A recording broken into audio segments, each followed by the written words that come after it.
তবে আমাদের যেহেতু ভোট শুরু হলো, বিশেষ করে আমি বারবার যেটা বলতেছি, ৩৫ বছর পরে ৩৫ বছরের অপেক্ষা কিন্তু সুদীর্ঘ অপেক্ষা, এটা কিন্তু যেনতেন অপেক্ষা না। এই অপেক্ষার পরে আজকে নির্বাচন হচ্ছে, তাও আবার 4 বার নির্বাচন পেছানোর ফলে। অর্থাৎ ডাকসু জাকসু চাকসুতে নির্বাচনের প্রচারণার সময় কিন্তু কম ছিল, এখানে নির্বাচনী প্রচারণার সময়টাও সবচেয়ে বেশি দীর্ঘায়িত ছিল, প্রায় 29 দিনের মতো। তো আমরা যারা প্রার্থী এবং যারা ভোটার তারা প্রচারণা চালিয়েছি। আমাদের অনেক সমস্যা হয়েছে, আর্থিক সমস্যা, পরিশ্রমের সমস্যা, স্বতন্ত্র প্রার্থীরা, প্যানেলের প্রার্থীরা সবাই মিলে অনেকের কষ্ট হয়েছে দীর্ঘ প্রচারণার কারণে। কিন্তু ভোটাররা, প্রার্থীরা, আমরা শিক্ষার্থীরা এটা উপভোগ করেছি। আমরা চাই নির্বাচনটা সুন্দরভাবে হোক। অবশেষে আজকে সেই মাহেন্দ্রক্ষণ চলে এসেছে।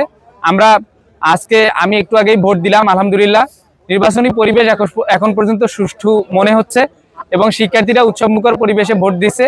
একটু সময় গড়ালে আরো শিক্ষার্থীদের উপস্থিতি বাড়বে বলে আমরা মনে করি। বিশেষ করে গতকাল রাতে আমরা পরিবহন চত্বরে এবং বিনোদপুরে সহ বিভিন্ন ক্রাউড প্লেসে যেভাবে শিক্ষার্থীদের আনন্দঘন মুহূর্তগুলো দেখেছি, যেভাবে তাদের উৎসবমুখর পরিবেশগুলো দেখেছি, হাতে মেহেদি দেওয়ার পরিবেশগুলো দেখেছি, এই পরিবেশগুলো দেখে আমরা খুশি হয়েছি যে যেই ডাকসু নির্বাচনের জন্য আমরা কষ্ট করেছি, ছাত্র শিবির শুধু নয় সকল শিক্ষার্থীরা মিলে যেই ডাকসু নির্বাচনের জন্য আন্দোলন করেছি, সেটা আসলে শিক্ষার্থীরা সুন্দরভাবে গ্রহণ করেছে এবং তারা এটাতে খুশি।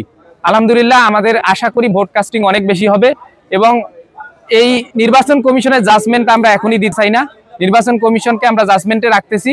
তাদের ব্যাপারে আমরা বলবো নির্বাচনী ফলাফল শেষ হওয়ার পরে, এবং তারা যেন কোনো দলের প্রতি পক্ষপাতিত্বমূলক আচরণ না করে এবং আমাদের প্রতি বিমাতা সুলভ আচরণ যেন না করে। বিভিন্ন দল মতের লোক নির্বাচন কমিশনে আছে, বিভিন্ন দল মতের শিক্ষকেরা প্রশাসনে আছে, তারা যেন দল মতের ঊর্ধ্বে এসে শিক্ষার্থীদের জন্য কাজ করে এবং আমাদের প্রতি কোনো রকম বিমাতা সুলভ আচরণ যেন করা না হয়। আমরা আশা করি নির্বাচন কমিশন সুষ্ঠু ও নিরপেক্ষভাবে ভোট গ্রহণের ক্ষেত্রে এবং ভোটের ফলাফল দেওয়ার ক্ষেত্রে ভূমিকা রাখবে। ৩৫ বছরের সুদীর্ঘ অপেক্ষার পর যে নির্বাচন আসতেছে, সেই নির্বাচন যেন কোনোভাবেই কালিমা যুক্ত না হয়। আল্লাহ তাআলা আমাদের নির্বাচিত করলে, আল্লাহ তাআলার রহমতে আমরা শিক্ষার্থীদের ম্যান্ডেটে নির্বাচিত হলে আমরা আমাদের ইশতেহার সম্পূর্ণ বাস্তবায়নের জন্য শতভাগ অগ্রগামী থাকবো ইনশাআল্লাহ। আমরা জয়ের ব্যাপারে অবশ্যই সব প্যানেল বা সবাই যেরকম আশাবাদী থাকে, আমরাও আশাবাদী, আমরাও শতভাগ আশাবাদী। তবে আমরা আল্লাহর উপর পূর্ণ আস্থা রাখতে চাই। আল্লাহ যদি এই বিজয়, শিক্ষার্থীরা যেরকম ভোট দিয়ে এই বিজয়ের ক্ষেত্রে ভূমিকা রাখবে, শিক্ষার্থীরা মতামত দিলে এবং আল্লাহ রহমত করলে আমরা পূর্ণ আশাবাদী জয়ের ক্ষেত্রে ইনশাআল্লাহ।